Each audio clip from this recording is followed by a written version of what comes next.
Iya.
Assalamualaikum warahmatullahi wabarakatuh.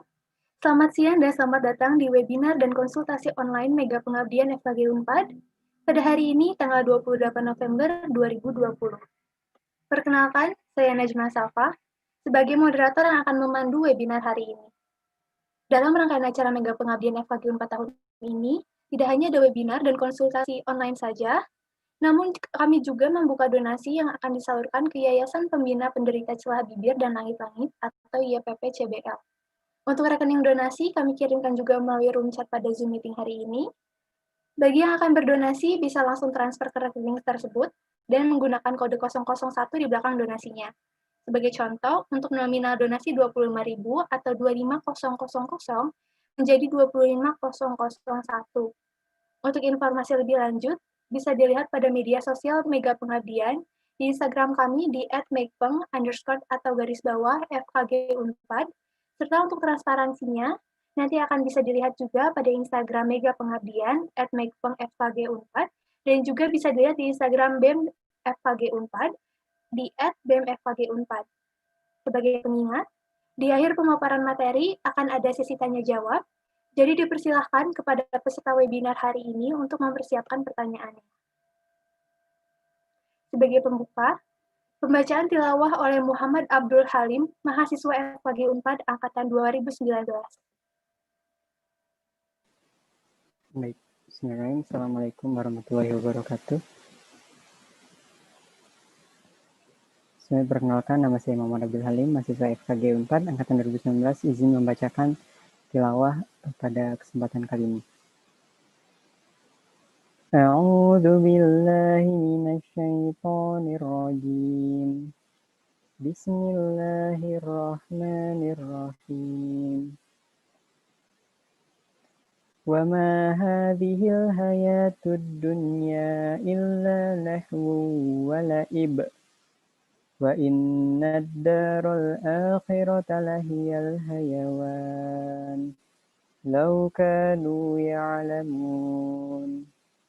فإذا ركبوا في الفلك دعوا الله مخلصين له الدين فلما نجاهم إلى البر إذا هم يشركون ليكفروا بما آتيناهم وليتمتعوا فسوف يعلمون أولم يروا أنا جعلنا حرما آمنا ويتخطف الناس من حولهم أفبالباطل يؤمنون وبنعمة الله يكفرون.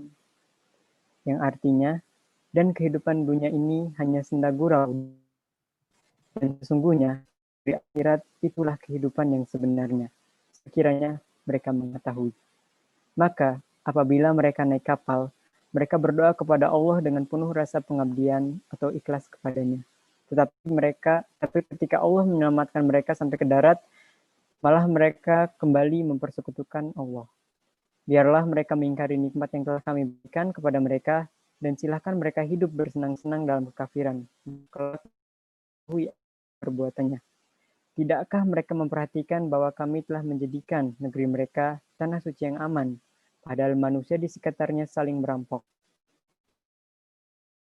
Mereka percaya kepada yang batil dan ingkar nikmat Allah. Shadaqallahul adzim. Assalamualaikum warahmatullahi wabarakatuh. Waalaikumsalam warahmatullahi wabarakatuh. Terima kasih Halim. Selanjutnya, sambutan dari Dr. Gigi Sri Susilawati, Magister Kesehatan, sebagai Kepala Program Studi S1 FKG Unpad. Kepada Dr. Susi, silakan.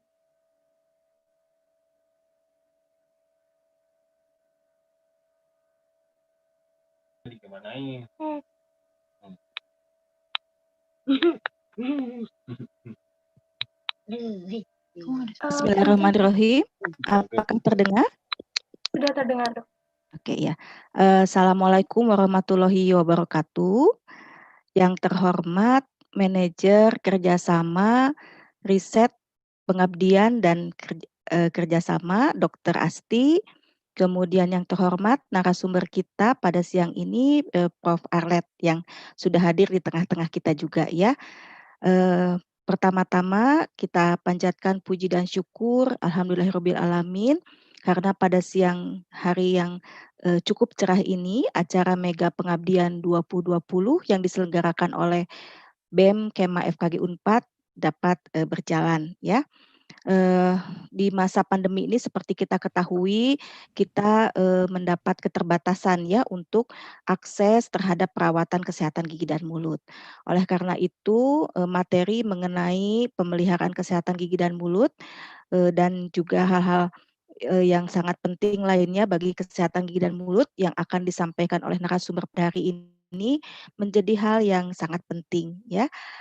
Kami ucapkan terima kasih kepada Ketua Panitia Mega Pengabdian beserta seluruh panitia yang sudah bekerja keras untuk menyelenggarakan kegiatan ini.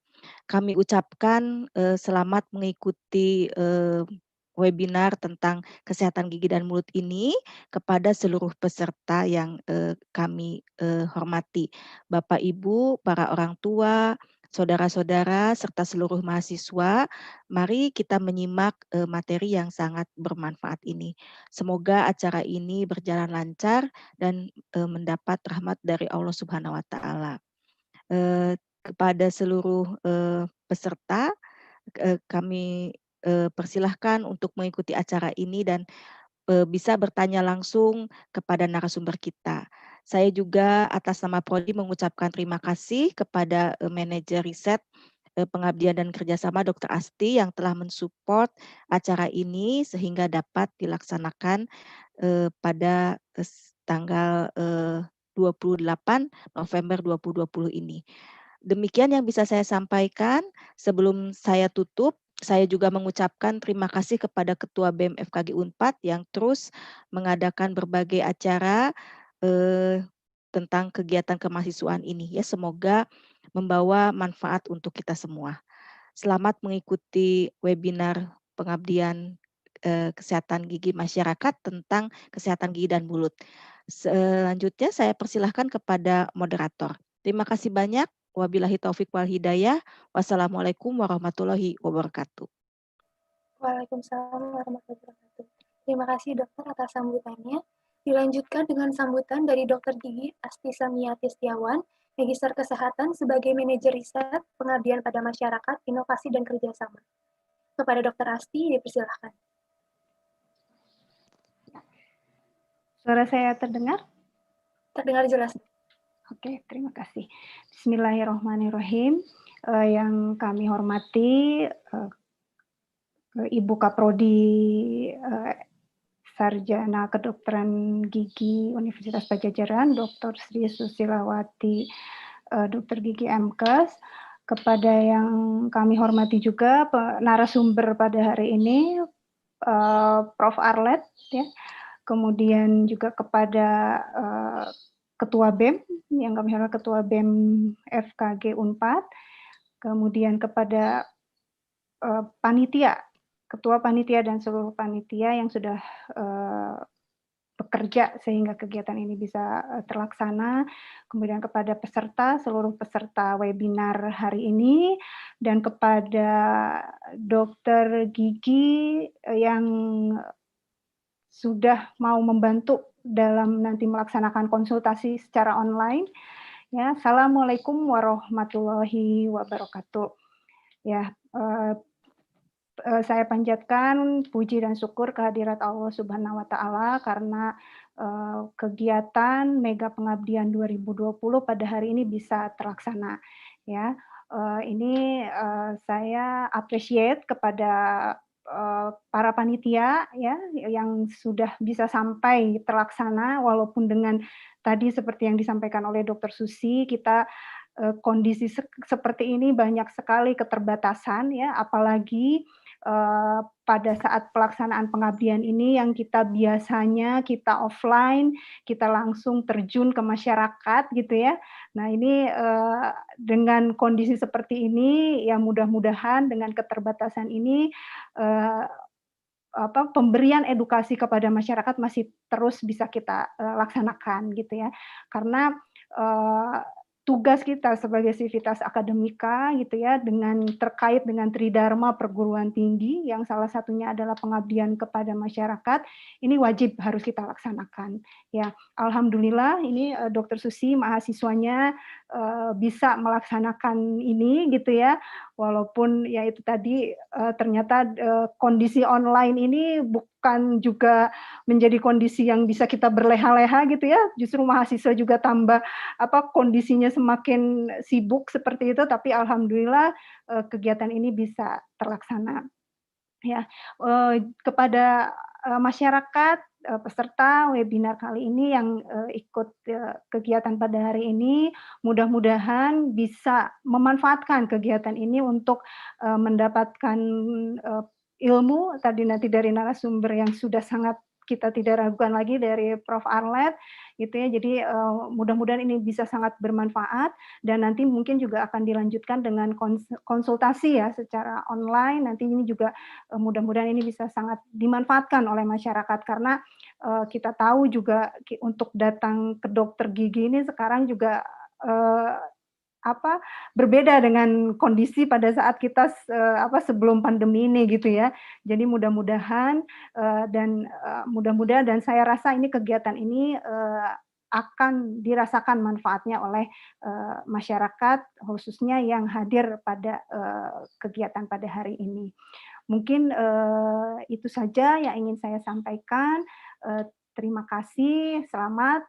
Dr. Susi, mahasiswanya sekarang banyak sekali prestasinya ya. Kalau saya lihat luar biasa, banyak sekali. Saya kebetulan follow IG-nya mereka ya, jadi saya update tentang prestasi-prestasi mahasiswa. Selamat ya, ini Ketua BEM-nya Zain ya. Ya semoga nanti bisa diteruskan oleh penerusnya, dan mahasiswa FKG Unpad terus berprestasi dan terus memberikan sumbangsih kepada masyarakat, khususnya tadi melalui pengabdian ini. Itu saja mungkin.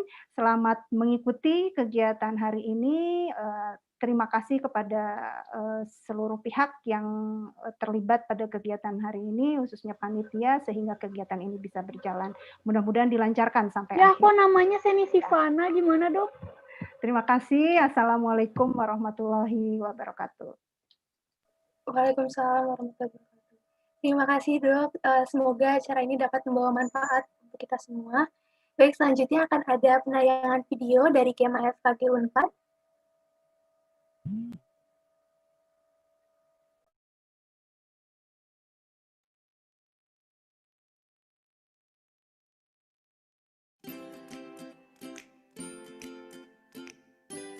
Senja datang, aku pulang. Berharap disambut tawa riang. Ternyata tidak. Tidak mungkin. Cari sebab musabab tangisannya. Hah? Ada apa? Gigianku. Aku harus ke dokter gigi. Bu, anaknya mengalami karies. Apa? Karies? Betul, Ibu. Karies. Karies merupakan kerusakan pada struktur gigi.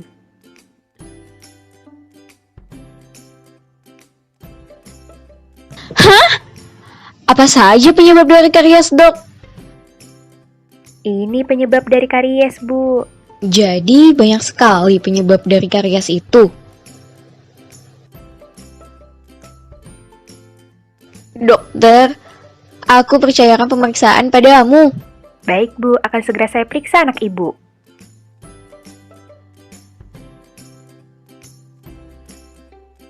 Ibu mungkin sering mendengar mengenai rampan karies, namun anak Ibu mengalami ICC karies. Inilah bedanya. Kira mereka itu sama. Ternyata mereka berbeda. Anakku tipe yang kooperatif. Bagaimana ya, Dok, tindakannya? Seperti ini, Bu, tindakannya. Agar hal ini tidak terjadi lagi, sebaiknya dilakukan pencegahan, Bu, dengan cara berikut ini.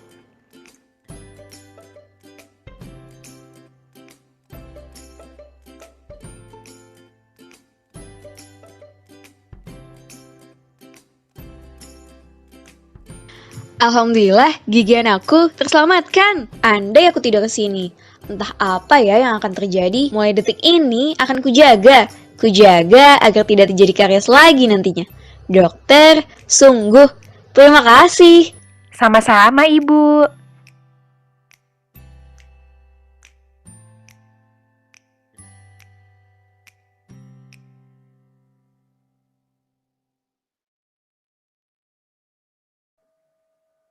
Baik, untuk selanjutnya, pada seminar daring mengenai kesehatan gigi dan mulut pada anak hari ini, tentu saja akan dibawakan oleh seorang pembicara yang hebat. Untuk pembicara hari ini ada Profesor Dr. Gigi Arlet Setiawan, spesialis kedokteran gigi anak, Magister Psikologi Sains, atau yang biasa juga dipanggil Profesor Arlet. Beliau saat ini merupakan guru besar di Fakultas Kedokteran Gigi Universitas Pajajaran sejak tahun 2018, merupakan staf pengajar Fakultas Kedokteran Gigi di Unpad dari tahun 2003 sampai sekarang, serta pernah menjadi dokter gigi PTT Puskesmas 4 Kotomudi Kabupaten Pesisir Selatan, Sumatera Barat dari tahun 1997 sampai 2000. Beliau juga menempuh pendidikan untuk Master Psikologi-nya itu di Fakultas Psikologi di Universitas Pajajaran dari tahun 2013 sampai 2015, untuk dokternya di Fakultas Kedokteran Universitas Pajajaran dari tahun 2007 sampai 2012, untuk spesialis kedokteran gigi anaknya di Fakultas Kedokteran Gigi di Unpad dari tahun 2001 dan juga 2005, untuk profesi dokter giginya di Fakultas Kedokteran Gigi Unpad dari tahun 1995 sampai 1997. Sedangkan untuk sarjana kedokteran giginya di Fakultas Kedokteran Gigi di Unpad dari tahun 1991 sampai 1995. Baik, kepada Profesor Arlet, apakah bisa terhubung?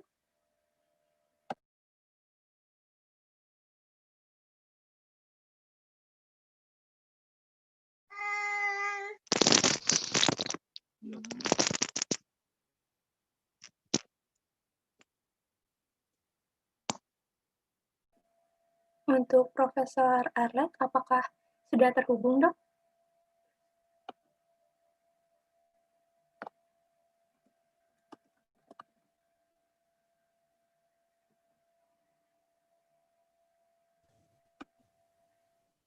Maaf, sepertinya ada sedikit kendala teknis. Iya.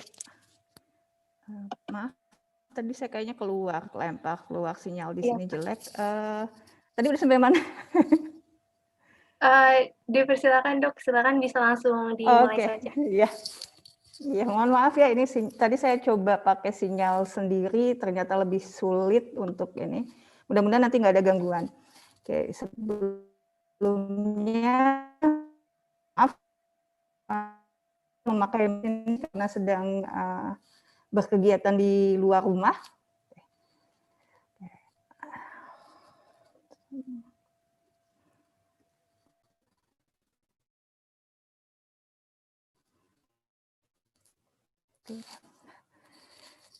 Oke, Assalamualaikum warahmatullahi wabarakatuh.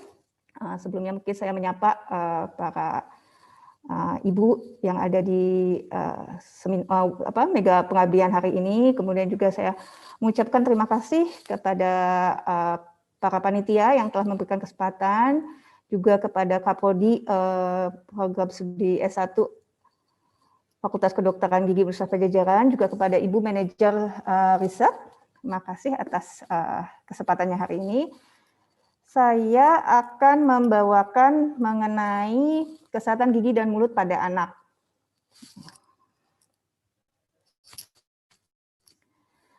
Oke, oh ya.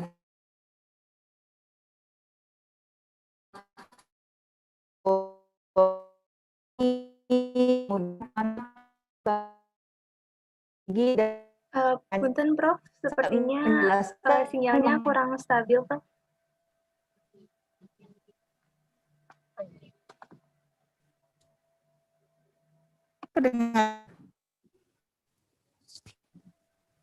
Terdengar, Dok, tapi terputus-putus. Iya, ini soalnya saya di ini nih di Unpad emang nggak ada susah kalau ini. Kedengeran nggak? Sudah, Prof, sudah terdengar lebih jelas. Oke, sudah lebih jelas ya, maaf ya. Oke, saya tidak menjelaskan nanti mengenai treatmentnya secara detail karena mungkin malah menambah pusing ibu-ibu di rumah ya, karena ini memang untuk treatment lebih jelasnya lagi itu oleh dokter gigi. Oke, sebagai pendahuluan, menjaga kesehatan gigi, menjaga kesehatan anak secara keseluruhan adalah hal yang penting dilakukan, termasuk kesehatan gigi dan mulut. Nah, kesehatan gigi merupakan faktor penting dalam pertumbuhan dan perkembangan anak itu sendiri. Menjaga kesehatan gigi dan mulut adalah salah satu kebiasaan baik yang harus diajarkan sejak kecil, bahkan sejak dini. Sebisa mungkin sejak anak dilahirkan itu kita sudah mulai mengajarkan hal-hal yang berkaitan dengan kebiasaan menjaga kesehatan gigi dan mulut. Tentu memang pada saat bayi mungkin anak akan emang anak mengerti gitu usia bayi udah kita ajarkan, tapi dengan pembiasaan yang terus-menerus, anak akan merasa terbiasa dan itulah pembelajaran secara tidak langsung. Oke, kita lihat dulu anatomi gigi. Gigi ini sebenarnya terdiri dari dua bagian utama ya, maksudnya ada mahkota, ada akar gigi. Kalau mahkota gigi itu yang terlihat, kalau ibu-ibu tersenyum ya, semua terlihat itu mahkota gigi yang warnanya putih-putih. Dan akar gigi adalah bagian gigi yang tersembunyi atau tertanam di dalam tulang rahang dan tertutupi oleh gusi. Nah, di bagian mahkota gigi ini ada yang namanya email, adalah lapisan terluar atau yang lapisan yang paling keras sebenarnya dari bagian tubuh kita. Kemudian di dalamnya, di bagian bawahnya itu ada bagian dentin namanya. Di situ sudah mulai ada serabut-serabut saraf. Jadi kalau misalnya ada keadaan yang membuat bagian dentin ini terbuka dengan lingkungan luar, itu mulai akan terasa ngilu ya. Nah, kemudian di bagian dalamnya itu ada yang namanya pulpa. Pulpa ini disinilah adanya serabut saraf dan serabut pembuluh darah di situ. Jadi kalau misalnya bagian pulpa ini justru terekspos, terkena atau terbuka, inilah kadang-kadang memang yang disebut dengan misalnya giginya berdarah, keluar darah yang bukan dari gusi ya, tapi dari gigi. Nah itu karena misalnya sudah terbentuk lubang yang besar sampai pulpanya terbuka. Nah untuk masalah gigi mengeluarkan darah itu terjadi tidak spontan. Kalau misalnya gigi berlubang agak lama, itu gigi tidak akan berdarah. Tapi kalau misalnya berlubang mengenai pulpanya ini karena proses pengeboran atau misalnya jatuh ya, trauma, nah inilah yang dinamakan gigi berdarah ya. Oke. Kemudian di bagian akarnya ada yang namanya sementum. Sementum itu bagian lapisan terluar dari akar gigi yang menutupi lapisan dentinnya. Ya, kalau misalnya di mahkota yang menutupi lapisan dentin adalah email, kalau di bagian akar adalah sementum. Kemudian ada yang periodontal, ada suatu serabut-serabut yang menghubungkan gigi dengan tulang rahang. Ya, jadi gigi itu tidak serta-merta tertanam di dalam tulang rahang. Oke, kemudian di bagian bawahnya itu ada saraf pembuluh darah yang masuk ke pulpa.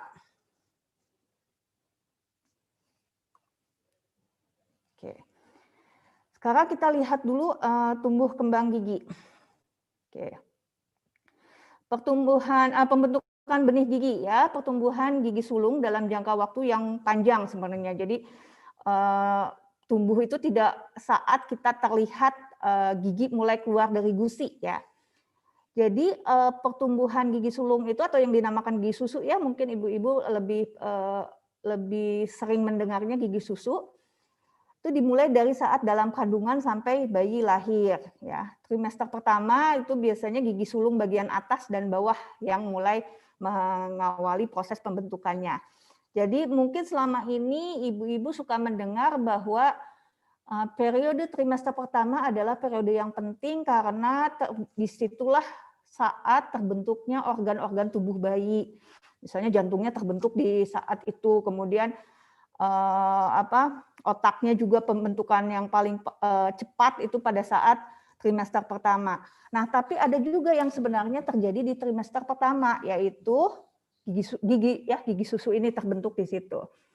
Kemudian trimester kedua gigi taring sulung mulai terbentuk, dan di akhir trimester kedua gigi geraham yang mulai terbentuk. Ya, jadi di trimester ketiga itu sudah pembentukan benih-benih gigi sulung itu sudah selesai.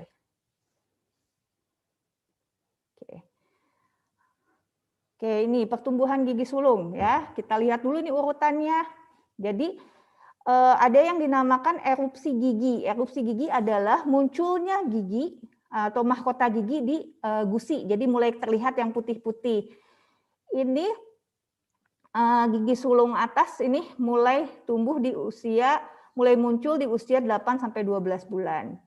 Dan tanggal di 6 sampai 7 tahun ya, bisa dilihat di sini. Jadi ini adalah suatu teori ya. Jadi kalau misalnya ada bayi ibu yang ternyata 6 bulan sudah muncul giginya, itu nggak apa-apa, itu bisa melenceng dari teori karena teori itu dibuat dari hasil penelitian-penelitian ya. Nah, jadi mulai tumbuh itu gigi seri tengah ya, gigi seri tengah yang di 2 itu munculnya di 8 sampai 12 bulan. Oke. Nah, ini juga gigi seri tengah bawah itu 8 sampai 10 bulan. Gigi sulung yang terakhir muncul adalah gigi geraham kedua atas di usia 25 sampai 33 bulan. Kalau untuk rahang bawah di usia 21 sampai 31 bulan. Ya. Kemudian tanggalnya ini bisa dilihat ya. Oke. Nanti ini bahannya bisa saya serahkan ke panitia. Jadi kalau misalnya ibu-ibu mau minta bahannya, bisa langsung kontak sama panitia mungkin ya. Oke. Ini adalah gambaran dari bagaimana penampilan gigi dan di dalam mulut ibu-ibu ya, dalam mulut buah hati ibu-ibu ya. Jadi kalau 8 bulan kira-kira nih seperti ini, giginya baru ada 2 yang di bawah. Kemudian usia bayi 10 bulan ini mulai ada 4 ya. 11 bulan ada ini ya.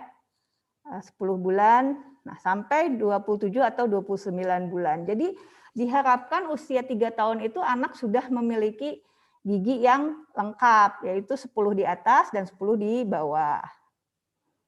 Oke, sekarang kita masuk ke penyakit gigi. Ya, ada suatu quote ya, kalimat kata-kata mutiara mungkin ya. Ilmu kedokteran gigi modern adalah pencegahan gigi berlubang sedini mungkin lebih utama dibandingkan tindakan perawatan untuk memperbaiki gigi yang rusak. Jadi pencegahan jauh lebih baik dibandingkan dengan memperbaiki yang rusak. Nah, kita di sini penyakit gigi yang paling sering terjadi pada anak-anak tadi ada di video ya, ECC atau ECC. Itu adalah early childhood caries ya. Jadi apa bedanya dengan karies atau gigi berlubang di anak usia? Perannya adalah sama, si kariesnya sama, hanya proses kejadiannya yang berbeda. Nah, yang kita namakan ECC ya, early childhood caries adalah adanya 1 atau lebih gigi berlubang atau hilang, ya hilang itu maksudnya dicabut atau lepas pada anak hingga usia 71 bulan. Ya, 71 bulan berarti 5 tahun kurang ya. Hampir ke 5 tahun. Oke, kita istilah-istilahnya dulu. Jadi dalam ICC ini ya, istilah early childhood carriers juga ada istilah-istilah lain. Ada nursing mouth carriers, kemudian ada nursing bottle carriers, bottle milk carriers, baby bottle tooth decay, sugar bottle carriers, kemudian ada breast milk carriers, atau juga ada kalau bahasa Indonesianya istilahnya adalah adanya karies botol atau karies rampan. Tadi di video ada ya karies rampan itu apa. Sebenarnya istilah-istilah ini adalah istilah-istilah yang menggambarkan suatu keadaan dari ECC, dari early childhood carriers. Early childhood carriers, nih kita lihat di sini perbandingannya. Kalau gigi sulung yang sehat, ini bersih ya, kelihatannya si anak ini kesenyum tuh bagus, putih warnanya. Gigi susu itu berbeda warnanya dengan gigi permanen, gigi tetap, di mana gigi susu itu lebih putih seperti kapur ya. Oke. Kemudian awal dari ECC ini, awal dari early childhood carriers ini ada bercak putih. Coba ibu-ibu di rumah nanti perhatikan keadaan rongga mulut anaknya, keadaan giginya bagaimana, apakah ada bercak-bercak putih di sekitar leher gigi. Ini ada yang namanya leher gigi. Jadi antara gusi dengan gigi, ini leher gigi, ini apakah ada bercak putih? Ya, bercak putih seperti ini. Kemudian bila berlanjut, keadaannya akan menimbulkan bercak coklat. Nah, kalau misalnya bercaknya masih bercak putih, biasanya ini belum berbentuk lubang, belum ada rongganya. Ya, dokter gigi lah yang akan meriksa apakah ini sudah berongga atau belum. Nah, bila sudah terjadi bercak coklat, ini sudah ada rongga. Bercak coklat ini menunjukkan bahwa si proses karies ini sudah mencapai dentin, ya, karena kan warna dentin itu memang lebih kuning atau kecoklatan dibanding email. Ya, ini terlihat ya, mungkin seperti ini. Jadi si bagian mahkotanya ini bagian putihnya masih terlihat, tapi bagian yang mendekati leher gigi, yang mendekati gusi ini bercak-bercak coklat. Kadang-kadang orang tua disalah artikan dengan anak saya sudah ada karang gigi, ya. Anak usia di bawah 12 tahun itu sangat jarang sekali terjadi karang gigi, ya. Jadi kalau misalnya sudah ada bercak-bercak coklat, kita langsung curiganya memang pasti itu karies ya, early childhood karies. Oke, kemudian si prosesnya ini berlangsung terus ya, berlanjut hingga terjadi kerusakan yang parah. Ya, jadi sudah tidak ada, bentuk giginya sudah tidak terlihat. Ya. Tapi yang khas dari ECC ini adalah gigi taring itu biasanya masih baik, bisa masih baik ataupun kalau ada kerusakan sangat minimal. Ya, seperti terlihat di sini, jadi si 4 giginya ini sudah tidak ada, tapi si taringnya masih kelihatan putih-putih terlihat. Ya, nah ini kalau sudah seperti ini, giginya bisa dibilang kelihatannya kayak yang ompong, tapi kalau misalnya dilihat dari dekat masih ada isi giginya, ada tunggul-tunggul giginya. Oke. Kemudian ECC nih ya, early childhood caries dalam peta dunia. Kenapa dalam peta dunia saya tampilkan di sini? Karena penyakit ini adalah penyakit yang global, mengglobal ya, mendunia, dan merupakan masalah kesehatan masyarakat di dunia. Di sini di negara-negara maju itu anak usia kurang dari 6 tahun itu 1-12% menderita ECC. Sedangkan di negara berkembang di mana kita termasuk salah satunya, 70% dari anak usia di bawah 6 tahun mengalami ECC ini. Kemudian di negara-negara Timur Tengah ternyata lebih tinggi. Di negara Timur Tengah itu 80%. Penyebab ECC itu sendiri apa? Ya, ini terjadi, jadi penyebab itu bukan hanya terjadi satu penyebab, tapi multifaktor. Di mana faktor-faktor yang berpengaruh adalah yang pertama diet, kemudian adanya faktor lingkungan, faktor gigi itu sendiri sebagai inang, dan adanya bakteri atau kuman. Nah, kita lihat satu persatu, konsumsi gula yang tinggi, yaitu makanan manis, terus minuman yang manis, kudapan yang manis, ya, snack yang manis, ini bisa sebagai faktor penyebab ECC. Kemudian praktek pemberian makanan. Jadi kalau kita memberikan makanan dengan waktu tertentu dibandingkan dengan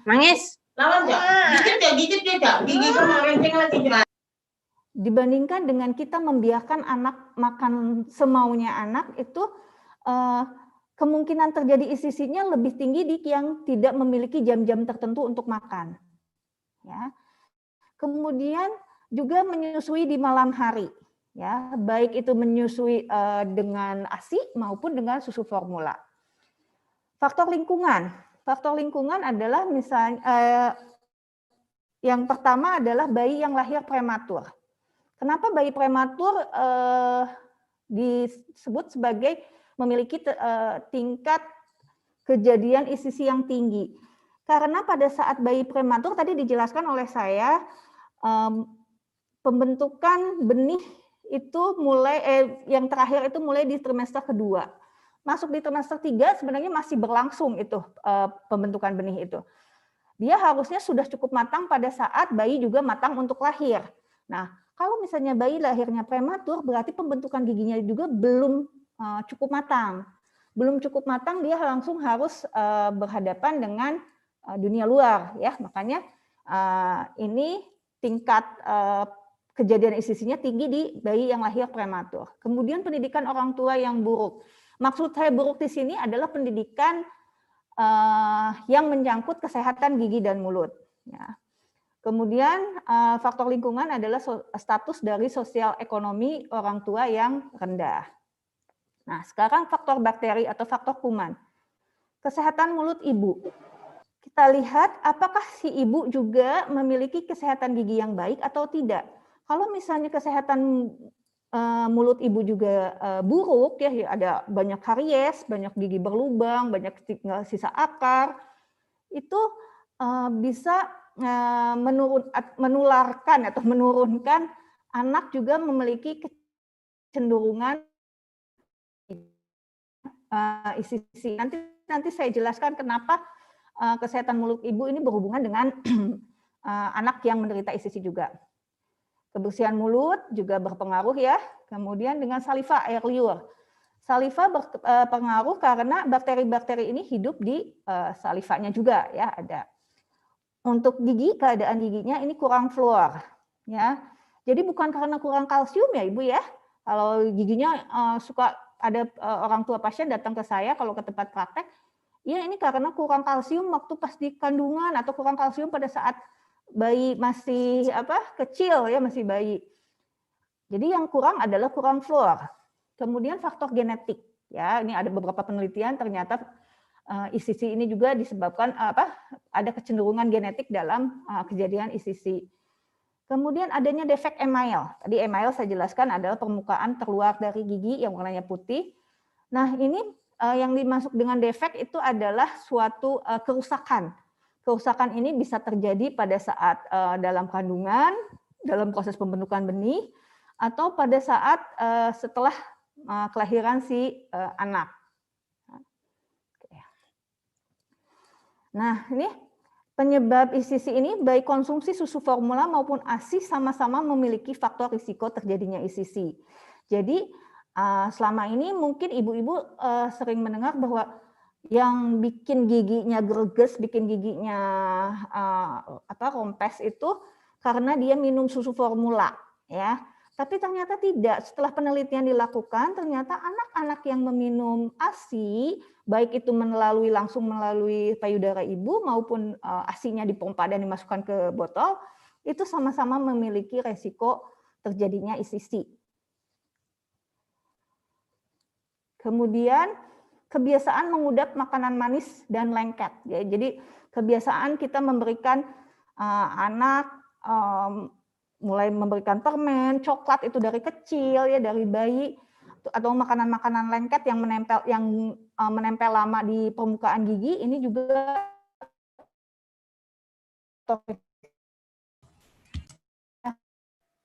punten Prof, sedikit terputus-putus. Orang tua yang suka mencelup. Nah, jelas? Coba di tes sekali lagi, Prof. Sekarang jelas? Jelas, Prof, sudah jelas. Oke, iya. Maaf ya. Oke, kita lanjutkan ya. Kebiasaan mencelupkan dot pada madu. Jadi karena kita ingin anaknya diem, anteng, kita kasih dot, tapi si anak kadang-kadang kan masih suka ngelepehkan dot. Nah, supaya lebih tenang kita kasih madu. Ya, itu adalah suatu kebiasaan yang bisa beresiko menimbulkan ICC. Kemudian juga konsumsi susu atau minuman manis melalui botol. Di sini sebenarnya penggunaan botol susu yang ada dotnya ini itu bisa dilakukan sampai anak usia 8 bulan. Setelah usia 8 bulan itu anak sebenarnya sudah harus latihan meminum dari gelas ya. Jadi ada beberapa gelas untuk latihan kan, trainer cup itu ada yang pakai sippy cup dan lain-lain, itu sebenarnya sudah harus mulai dikenalkan. Jadi tidak ada lagi anak yang baru masuk TK dia masih bawa-bawa botol susu ya. Oke, dampaknya sekarang kalau misalnya terjadi ICC. Dampaknya yang paling dekat ya, yang paling sering terjadi adalah si anak mengalami kesakitan. Kesakitan yang terus-menerus ya, bisa sampai bengkak dan lain-lain, sehingga dia tidak bisa sekolah ya. Berarti kehadiran di sekolah berkurang. Ya, dia tidak bisa belajar dan lain-lain. Belum lagi dampak yang lain adalah kalau misalnya kesehatan giginya buruk, itu juga bisa mempengaruhi kesehatan secara umum. Karena ada beberapa penyakit gigi tertentu yang berkaitan dengan penyakit, misalnya penyakit jantung dan lain-lain. Tapi saya tidak berbicara lanjut ke situ, saya membicarakan hal-hal yang nyata saja. Ya, jadi kalau misalnya anak sakit gigi, anak tidak bisa berangkat sekolah, otomatis dia tidak bisa menyerap pelajaran dengan baik ya. Berarti kita kebayangkan kualitas hidup anak bisa terganggu. Oke. Sekarang kita masuk ke pencegahan. Ya. Pencegahan ini perlu kita lakukan karena pencegahan itu lebih hemat biaya. Selain itu dia dapat mengurangi perkembangan karies dan menghindari karies berkembang lebih luas lagi. Oke, strategi pencegahannya yang sebenarnya strategi pencegahan yang utama adalah edukasi orang tua sejak anak masih dalam kandungan ya, jadi prenatal hingga anak lahir. Hingga anak lahir itu dari mulai si anak bayi hingga anak usia sekolah. Itu kita harus terus-menerus memberikan strategi pencegahan. Nah, strategi prenatal ini ibu hamil sebenarnya selain dia cek ke bidan atau ke dokter kandungan, itu juga sebenarnya sangat direkomendasikan udah mulai untuk cek gigi secara rutin. Ya, jadi misalnya kalau si ibu hamil itu memerlukan perawatan gigi, itu cepat dilakukan sesuai dengan trimesternya. Ya, jadi ada perawatan gigi yang tidak bisa dilakukan pada trimester pertama dan ketiga gitu ya. Jadi itulah kenapa kita harus ibu hamil harus cek gigi secara rutin. Kemudian orang tua juga diharapkan menjaga kesehatan gigi dan mulut mereka selama periode kehamilan hingga setelah anak lahir ya. Jadi selain kita memperhatikan kesehatan gigi dan mulut anak, kesehatan mulut orang tua itu sendiri juga harus diperhatikan ya. Kemudian strategi postnatal, ini ada home care. Kita membatasi konsumsi manis. Saya nyatakan di sini ya, saya tegaskan bahwa pembatasan. Jadi saya tidak menyebutkan tidak boleh ya. Kadang-kadang orang tua tuh bilang kok nggak boleh makan manis sama dokter gigi. Nah, sebenarnya dokter gigi itu tidak melarang, tapi membatasi. Ya. Kemudian menjaga kesehatan gigi dan mulut anak dan menghindari transmisi bakteri. Nah, ini transmisi bakteri. Kadang-kadang ibu-ibu punya kebiasaan meniup makanan saat menyuapi anak. Ya, kita tiup supaya kan misalnya mengasih makan panas kita tiup dulu. Kadang-kadang malah mencobanya dulu, masukin dulu ke mulut. Oh iya, udah nggak panas bisa masuk ke mulut anak. Nah, itu bisa menularkan atau mentransmisikan si bakteri. Jadi bakteri yang ada dalam rongga mulut ibu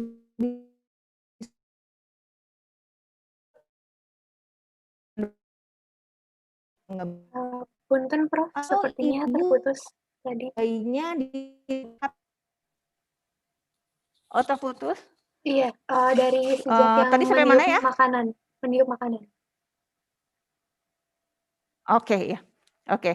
Ya, tadi meniup makanan sudah ya. Sekarang ibu yang mencium bayinya di dekat mulut. Ya, kadang-kadang kan orang tua, ibu terutama suka nyium-nyium wajah bayinya, kemudian kadang-kadang juga suka sampai bibirnya juga dicium. Ya, itu bisa menular atau mentransmisikan bakteri atau kuman-kuman dari rongga mulut ibu ke rongga mulut bayi. Atau bayi yang menggunakan dot empeng bersamaan saat anak bermain dengan anak lain. Biasanya kalau misalnya anak-anak yang dititipkan di daycare, ya si empeng ini bisa pindah ke yang lain atau mainan juga. Mainan kan suka dimut-mut oleh bayi, nanti bayi yang lain juga ikut mengemut-ngemut, ini sama aja dengan mentransmisikan kuman. Oke. Sekarang kita membersihkan gigi bagaimana? Menggosok gigi. Ini ya. Jadi sebenarnya ada yang metode ringkas ya supaya bisa lebih diterapkan oleh para ibu di rumah. Yang pertama ini sikat gigi bagian depan dari arah gusi ke gigi. Ya. Jadi dari arah gusinya ke gigi sama. Kemudian sikat gigi bagian luar memutar ke depan dan ke belakang. Ini bagian luar dari geraham. Ya. Kemudian sikat permukaan kunyah dengan gerakan maju mundur. Kemudian menyikat bagian dalam, yaitu bagian yang menghadap ke lidah. Dan yang terakhir menyikat bagian gigi depan. Mencungkil dari gusi ke gigi. Ya, seperti ini gerakannya.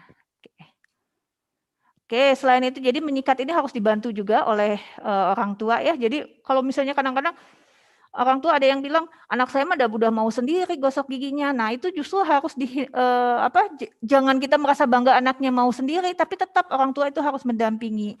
Sebenarnya kita dokter gigi anak ini menyarankan orang tua tetap memantau kegiatan gosok gigi anak walaupun anak sudah berusia atau sudah masuk SD. Jadi sampai usia 12 tahun itu tetap harus kita pantau. Ya. Kemudian untuk bayi yang belum ada giginya bagaimana? Nah, ini kita juga harus membersihkan. Tadi saya utarakan mengenai mengajarkan anak menjaga kesehatan gigi sejak dini, ya sejak bayi. Ini kita seperti ini. Jadi si bayi ini sudah terbiasa dia ada suatu aktivitas yang membersihkan daerah rongga mulutnya. Sehingga pada saat dia harus dilakukan penyikatan gigi itu sudah terbiasa ada benda asing masuk.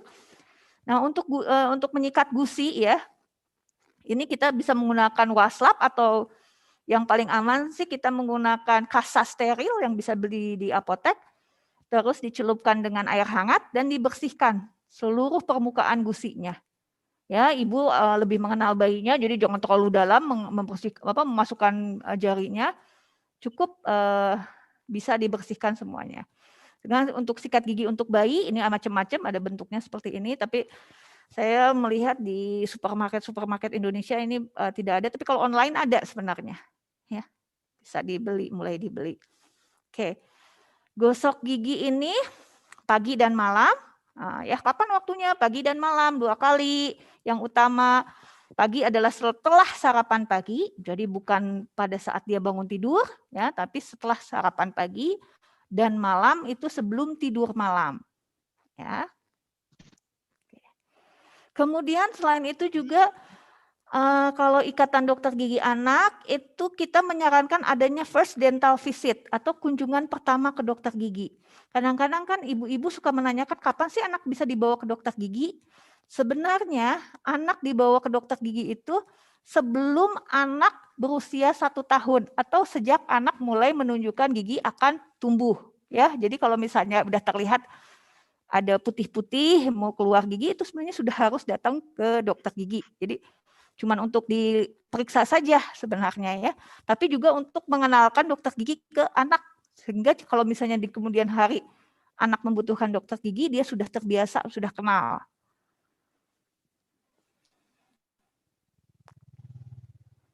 Oke, kemudian ini pada saat sekarang, pada saat pandemi, ya, anak-anak ini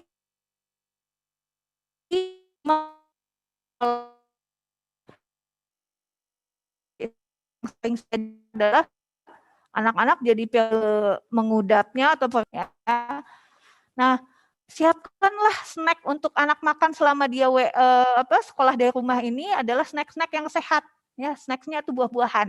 Jadi kita jangan nyediain yang manis-manis seperti permen, coklat, dan lain-lain, tapi manis-manisnya ini dari buah-buahan. Oke, sekarang kita terakhir kesimpulannya, kesehatan gigi dan mulut anak ini penting untuk diperhatikan sejak dini. Ya. Kesehatan gigi dan mulut yang baik dapat mengarahkan kualitas hidup anak yang lebih baik.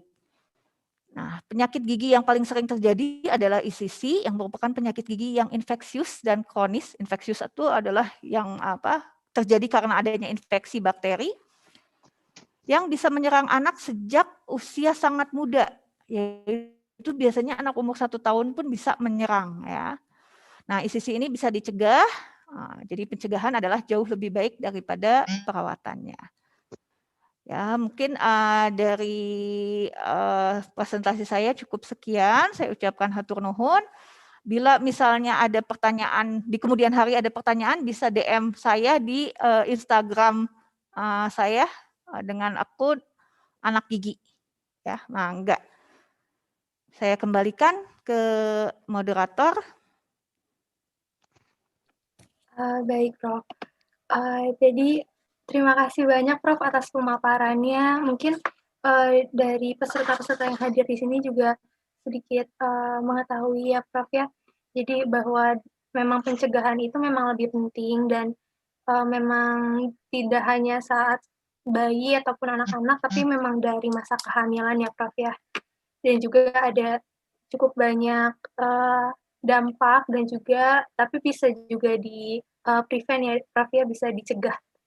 Baik, untuk sesi tanya jawab dibuka. Bagi peserta seminar yang akan bertanya bisa langsung menyalakan mic-nya. Baik, dipersilakan. Jika ada yang ingin ditanyakan. Saya mau tanya. Baik, silakan. Tadi dokter menjelaskan untuk membersihkan gigi pada saat bayi ya Teh ya. Kan amannya memakai kasa steril dan air hangat. Untuk bayi yang di bawah usia 6 bulan kan masih ASI eksklusif ya. Apa ada cara khusus gitu untuk membersihkannya atau boleh juga dengan kasa dan air hangat itu gitu. Sedangkan kan kalau setahu saya nggak boleh ada cairan lain yang masuk selain ASI gitu. Itu aja Teh. Terima kasih. Baik, silakan Prof. Bisa langsung dijawab aja. Iya, terima kasih Ibu atas pertanyaannya.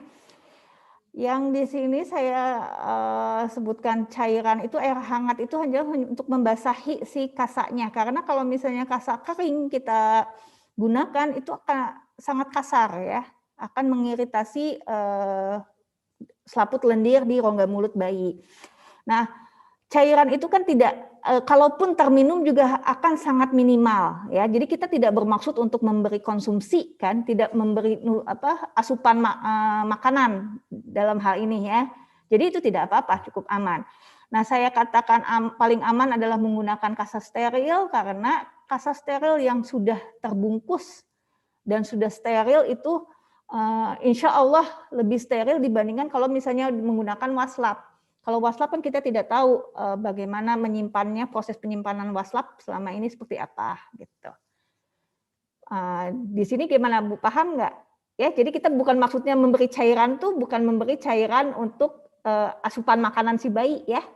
Jadi kalau misalnya membersihkan itu tidak apa-apa. Oh iya Dok, jadi nggak masalah ya Dok di bawah 6 bulan nggak udah masalah, mulai? Nggak masalah.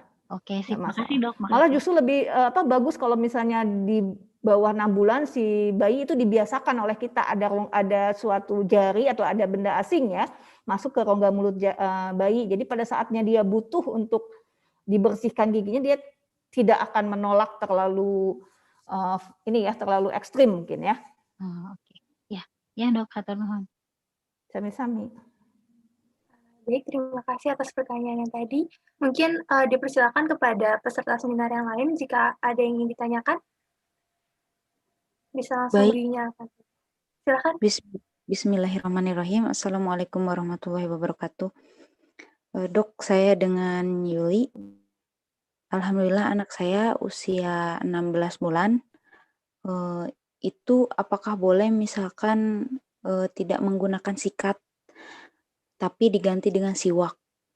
cuman siwaknya sudah ada, tapi belum pernah diaplikasikan karena sepertinya anak saya trauma dengan sikat gigi. Di saat saya mau menggosokkan gigi kepada anak saya tuh dia langsung tutup mulut karena dulu pernah disikatin giginya itu sampai keluar darah. Jadi dianya tuh nangis gitu karena mungkin saya terlalu apa ya, terlalu keras gitu, terlalu cepat atau terlalu enggak slow gitu. Mohon ininya Dok, bimbingannya. Terima kasih. Wassalamualaikum warahmatullahi wabarakatuh. Oke. Waalaikumsalam. Nuhun Ibu pertanyaannya.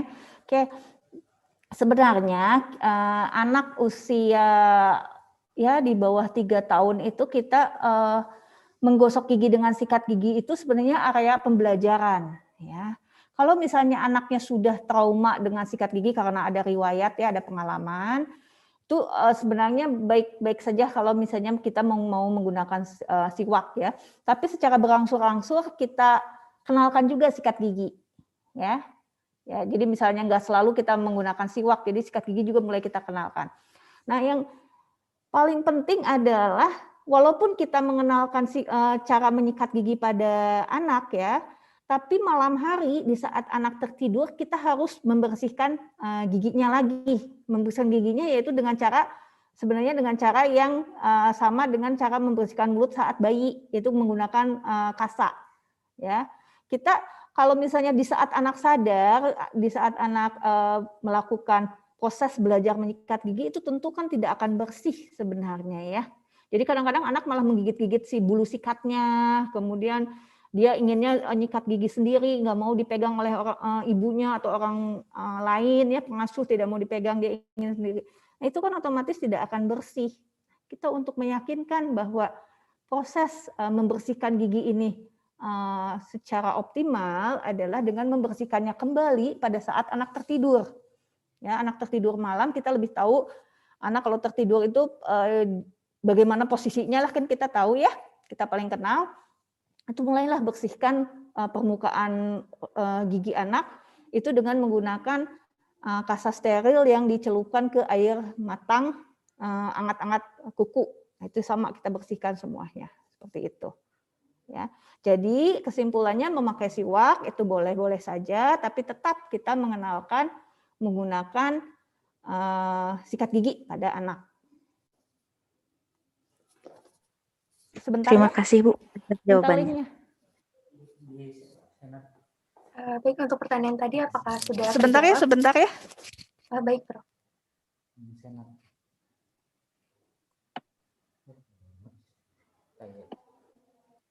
Mungkin dipersilakan kepada peserta seminar yang lain untuk menyiapkan pertanyaannya yang nanti akan ditanyakan.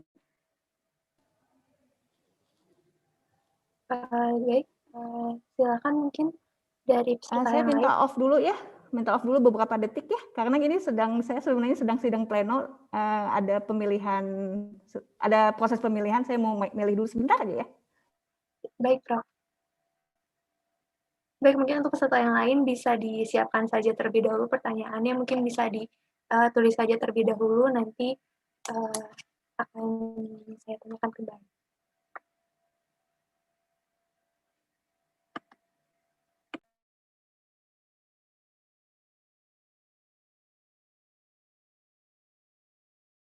Oke, sudah.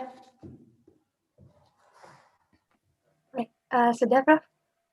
Ya, sudah. Baik, silakan kepada peserta seminar yang lain, apakah ada yang ditanyakan lagi?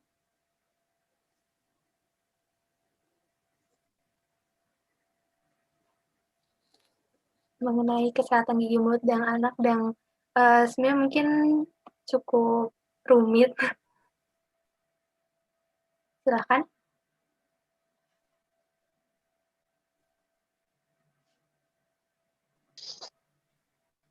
Ya, saya mau bertanya. Silakan. Saya RK, saya ibu dari anak 10 bulan.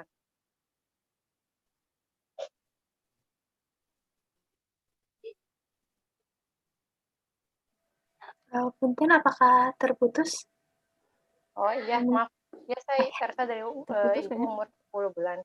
Ya, yang ingin saya tanyakan adalah saat ini anak saya sudah tumbuh 4 gigi, 2 bagian bawah dan 2 bagian atas. Nah, yang bagian atas itu dia agak renggang. Yang saya ingin tanyakan, apakah itu wajar atau tidak? Karena saya lihat, saya nggak tahu apakah anak saya menderita lip tie atau nggak, apa ada hubungannya. Oke. Yang renggang itu bagian mana, Bu? Atas dan bawah? Yang bagian atas. Bagian? Yang bagian atas gigi serinya. Oke, itu jadi gigi serinya baru ada 2 atas dan 2 bawah? Jadi kalau disejajarkan dia nggak sejajar antara 2 yang atas dan 2 yang bawah. Tidak sejajar. Kalau saya kurang mendapatkan gambarannya. Jadi yang renggang itu atas 2 gini ya, Bu ya? Iya. Yang bawahnya dia gini ya? Yang bawahnya rapat, yang atasnya renggang. Oke, sebenarnya gini Bu, kita untuk melihat apakah takutnya kan Ibu ada ada lip tie itu ya Bu ya? Iya. Ya memang kalau untuk melihat lip tie itu dokter gigi ya sebenarnya yang akan lebih melihat apakah ini lip tie atau bukan. Tapi pada anak-anak tertentu usia pada saat mulai tumbuh gigi itu memang ada yang renggang dulu. Jadi nggak selalu langsung rapih. Ya, kita lihat juga nanti kalau misalnya si giginya itu sudah sampai ke gigi taringnya yang keluar, apakah masih renggang atau tidak?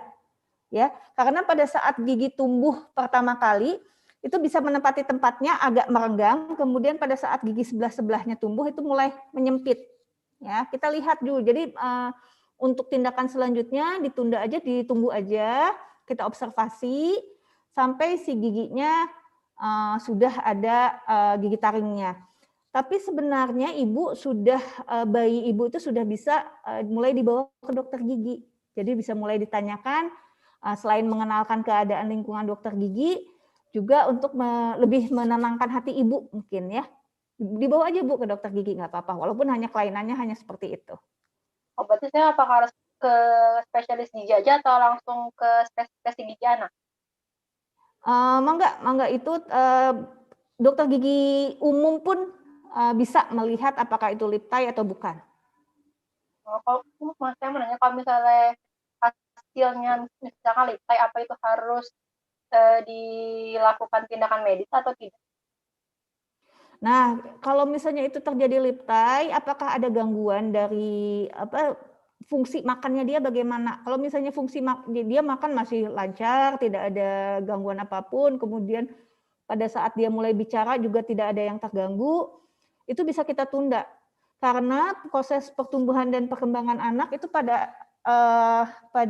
misalnya pas berjalan pertumbuhan dan perkembangan mungkin lip tie-nya akan hilang. Ya, tidak menetap si lip tie-nya itu. Jadi kita lihat aja Bu, observasi. Ya, tapi kalau misalnya si lip tie-nya memang sudah ada anak tertentu yang lip tie-nya memang sudah besar, kelihatan sangat mengganggu walaupun anak belum mulai bicara gitu, tapi dia sudah kelihatan akan mengganggu, itu langsung dioperasi ya. Jadi untuk apakah ini akan dioperasi atau tidak, dokter gigi sebenarnya yang akan menentukan. Bu, maaf kalau misalnya tadi yang dokter bilang nunggu saat gigi taring yang muncul, itu dikiranya umur berapa ya? Kalau gigi taring muncul itu biasanya di akhir masa sebelum masuk ke 2 tahun, usia 2 tahun. Oke.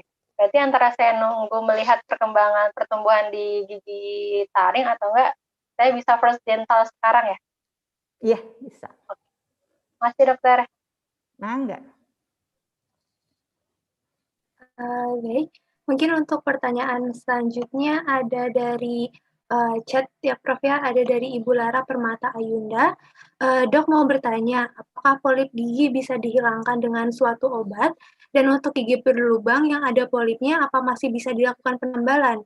Sebelumnya saya ke puskesmas hanya disuruh minum obat, tapi polipnya masih tetap tidak ada perubahan, hanya nyerinya saja yang berkurang.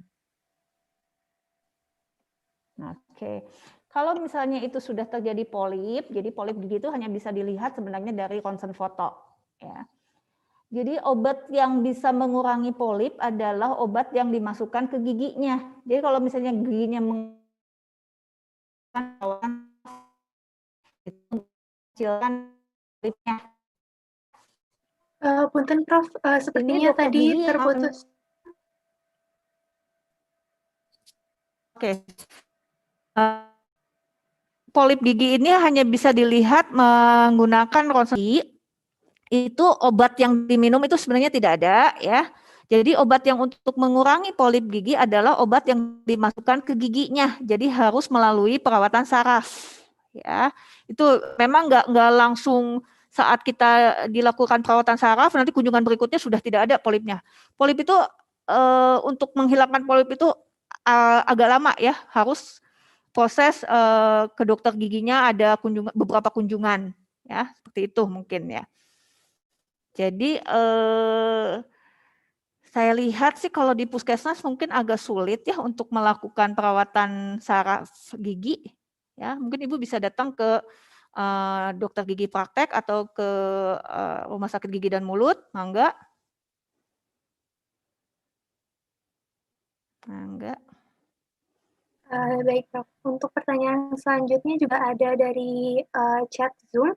Dok, bila gigi anak tinggal sebagian saja, apa harus dicabut? Seperti pada kasus ECC, tapi hanya mengikir sebagian gigi. Oke.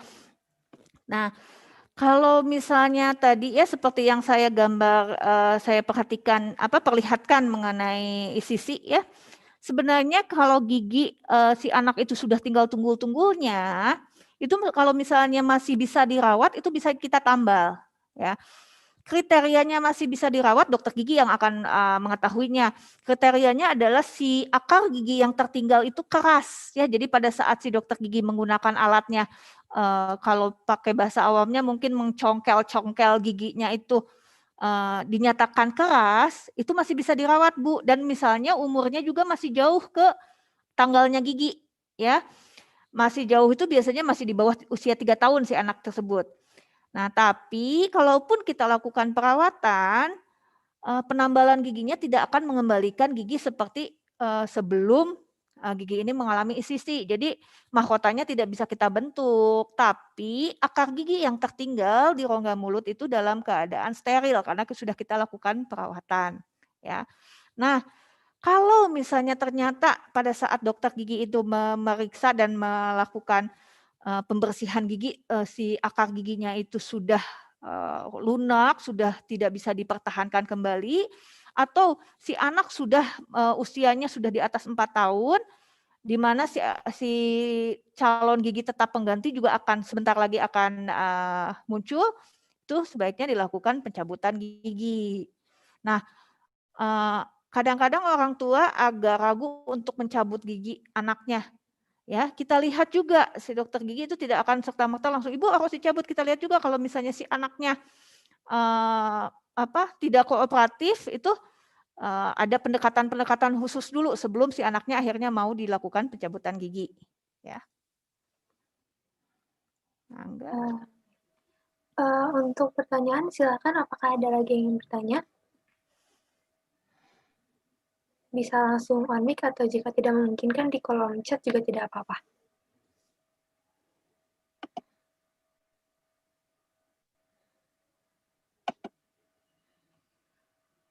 Mungkin punten Prof, ini juga saya ada sedikit pertanyaan ya Prof ya.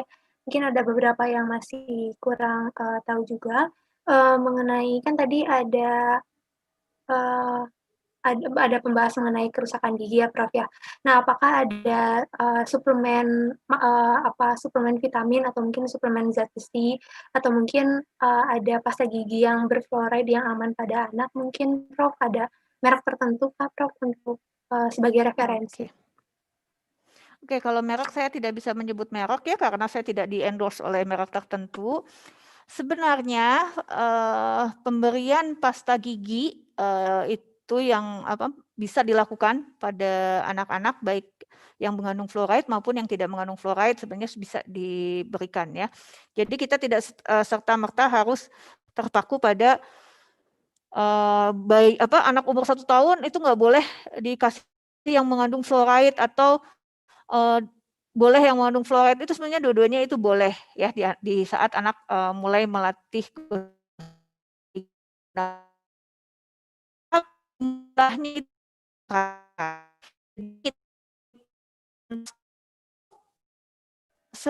Punten Dok, biji kacang hijau Oke, Sudah jelas. terputus. Jadi kita memberikan pasta gigi itu, pasta gigi yang mengandung fluoride itu, jumlahnya harus sebesar biji kacang hijau dan hanya di ujung bulu sikat, kemudian kita ratakan, ya. Nah itulah yang kadang-kadang orang tua mungkin belum tahu mengenai pemberian pasta gigi pada anak. Nah, mengenai apakah anak boleh pakai fluoride atau tidak, sebenarnya di usia 1 tahun pun sudah boleh menggunakan fluoride, ya.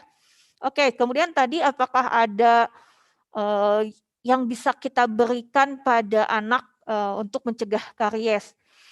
Nah, kalau di dokter gigi, itu dokter gigi bisa memberikan secara rutin fluoride ya, pemberian fluor secara rutin itu ada jenis-jenis fluoride-nya, ada yang harus 6 bulan sekali, ada yang bisa 1 tahun sekali, kemudian caranya juga beda-beda ya, ada tergantung dokter giginya.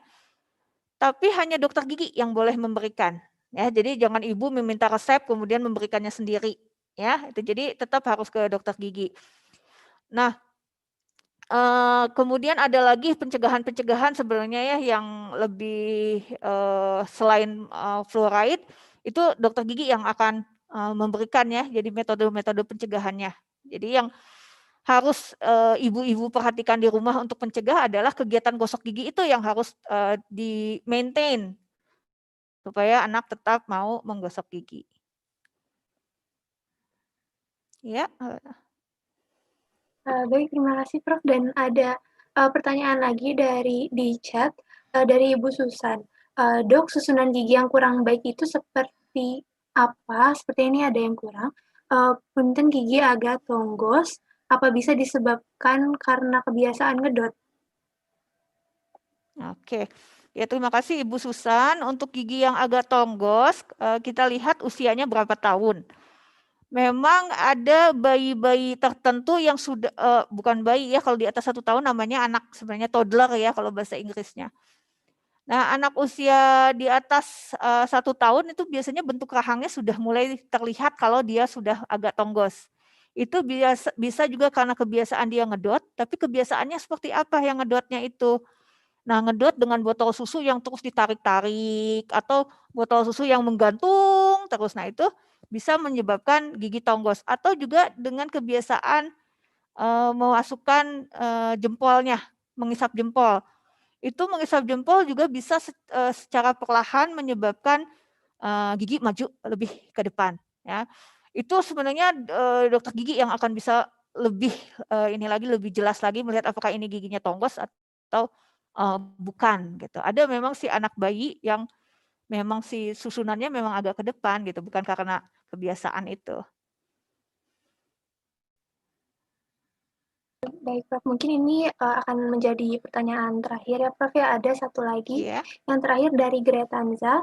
Dok, punten izin bertanya bagaimana jika anak sudah lebih dari 9 bulan pasca pencabutan, namun gigi permanennya belum tumbuh juga, itu diakibatkan faktor apa ya Dok? Terima kasih Dok.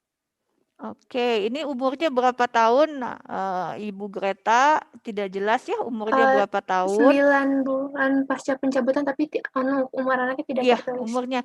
Jadi 9 bulan pasca cuman 9, sekarang 9 tahun, terus gigi apa yang dicabut? Kalau boleh tahu. Karena 9 tahun itu sudah masuk ke periode gigi anterior ya. Nah, kalau gigi anterior mah 9 tahun udah gigi tetap berarti Bu. Gigi depan kan ya, gigi anterior udah gigi tetap. Kalau gigi tetap memang sudah tidak ada penggantinya lagi. Gitu. Ya, kenapa giginya dicabut? Nah, itu harus lebih di ini lagi ya untuk ininya lagi.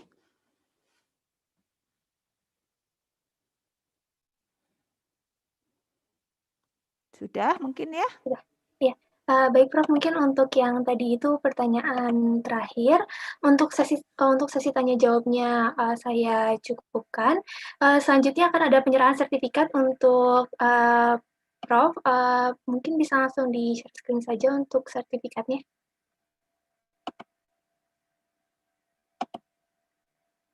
Baik, untuk panitia apakah sudah siap untuk difoto?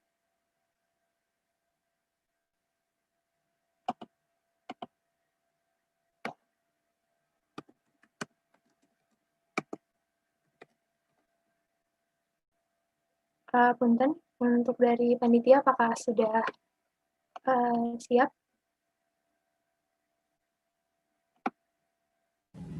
Iya, sudah Najma. Mungkin bisa langsung saja ya di foto. Silakan untuk aba-abanya.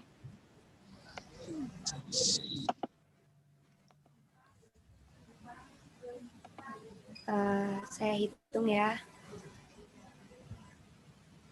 1, 2, 3.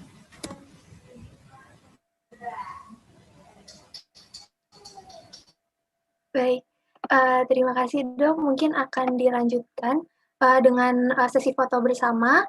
Kepada peserta webinar, jika berkenan, mungkin bisa menyalakan kameranya.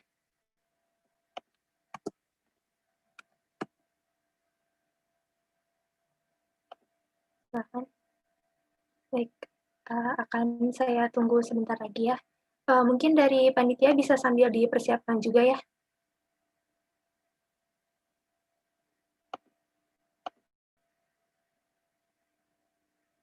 Baik, untuk peserta apakah sudah semua? Mungkin dari panitia bisa langsung dimulai, mungkin bisa langsung difoto saja. Bisa diberikan apa-apa.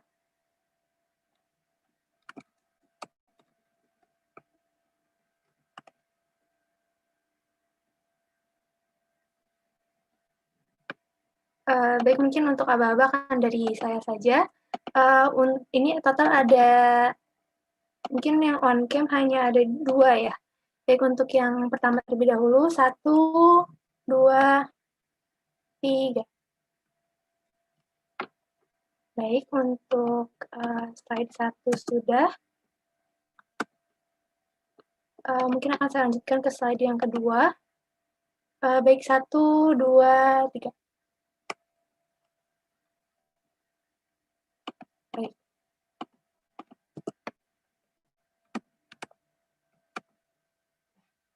Untuk sesi fotonya sudah.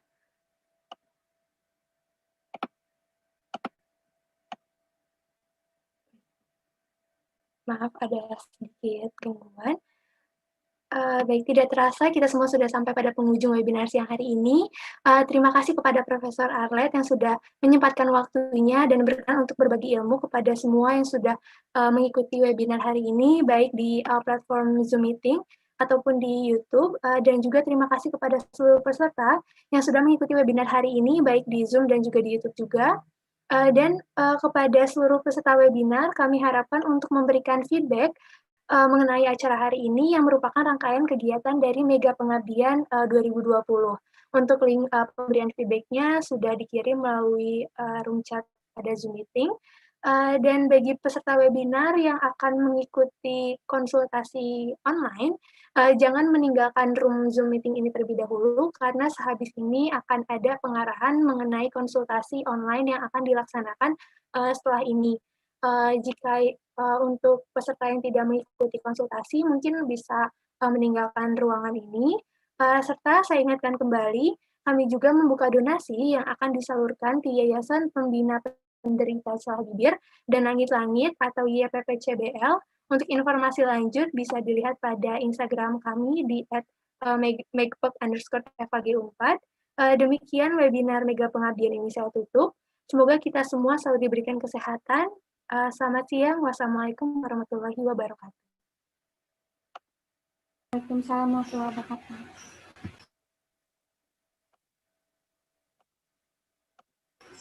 Terima kasih untuk Bapak Ibu yang sudah menyempatkan hadir dalam kegiatan